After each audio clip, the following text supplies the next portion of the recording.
Hey guys, it's Drac from the Nerf Grid, and this is my ultimate mod tutorial for the Nerf Swarmfire. We're going to be doing a lot of cool things to this thing as I break it down to make it a much more powerful blaster that shoots faster. Should be really great. First, you need to know how to take it apart though.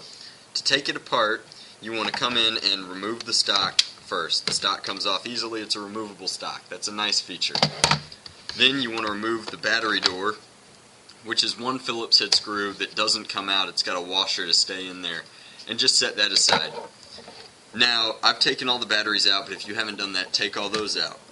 Then there's going to be 7 screws on this yellow plastic piece here, 2 of which are going to be a little bit larger than the rest of them, and those 2 are here and here, and you want to remove the entire yellow kind of cover piece. Comes off like that.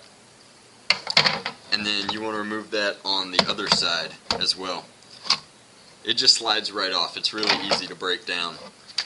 Then there's going to be another 7 screws, 5 body screws that are the same size as the ones that held on the slide, and then 2 really long screws that go up at the front of the blaster to hold this heavy turret on.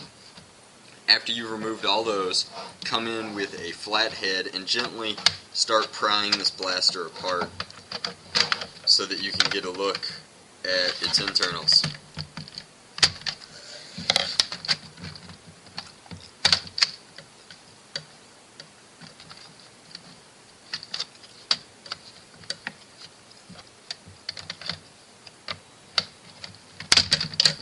There we go. This shell has nothing in it, but this side has all the internals. You can see that there's this giant gearbox that houses the plunger tube. We're going to remove that. And there's the turret up here, which hopefully I can tease out and show you how I did that in a minute, but it's mainly an electronic gun. We've got the switch, which does nothing but compress this electronic switch, which obviously turns on the gearbox to fire darts, the battery for power, and then this master switch up here, which is the safety and the on-off button. I'm going to take out the turret and the gearbox now to show those to you. Alright, so to get this assembly apart, first you have to take out 3 screws. They are located here, down here, and here. And they're all different sizes, but it's really easy to tell where they go because of the depth of those screw posts. So I'm not even going to bother telling you where they are. The other thing you have to do, and this is new for Nerf, is there are these clips holding it together. There's one here, one down there, and then there's 2 here and here. You just have to pop those with a flathead screwdriver or pocket knife, and the assembly should come open pretty easily into 2 halves. Now, I haven't pried mine apart yet, but I'm about to, and sure enough it butterflies open like that. This is the plunger tube with alternate air holes for whichever side of the turret you're firing out of. This looks like the gear train that cranks it, and that's the motor. And that's the catch spring. Now the turret looks like it just teases out, and I will take that out and drill out the posts so that I can put any sort of dart in here I want, and then the next segment will show how I do that, and then after that I'll take apart the plunger tube to do a spring replacement and seal improval. Alright, so as you can see in the turret, I've drilled out most of the posts, but I left one to do with my utility bit and my Dremel on its highest setting because you get a cleaner cut. And I try and preserve as much of the original shape in case the catches need it, and it'll get you a better air seat with the turret as it rotates through. But I'm just going to drill out this post and show you how that works.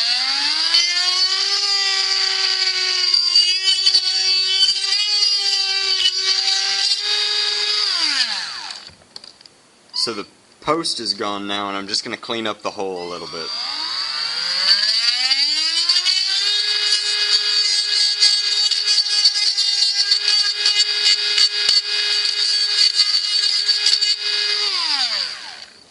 This is a great time to mention that utility bits for Dremels are just great. Now the mods that we'll be doing to the plunger tube are pretty simple. I'm going to improve the seal by putting some Teflon tape under the O-ring, and then I'm going to either replace or put a spring addition in here, because the spring in here is sort of puny. I mean, it's alright, it gets decent range as stock, but I think it could be a lot better. and I'm going to show you how to do that in just a second. Now, this piece of the gear train just lifts off, and once you do that, you can come in with needle nose pliers and pop out the entire plunger tube. And my spring edition will be really easy because it's smaller and a little bit lighter, and it just slides right in. It's got plenty of compressible space, so don't worry about that. And now I'm just going to add my Teflon tape and start putting things back together.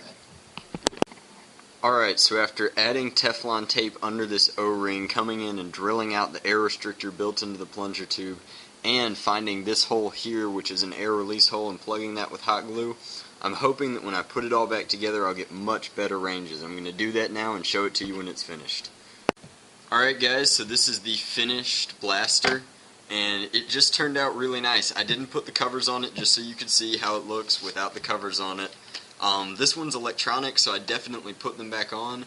Mine aren't on now because they need a paint job for the cosmetic mod, which will be located here.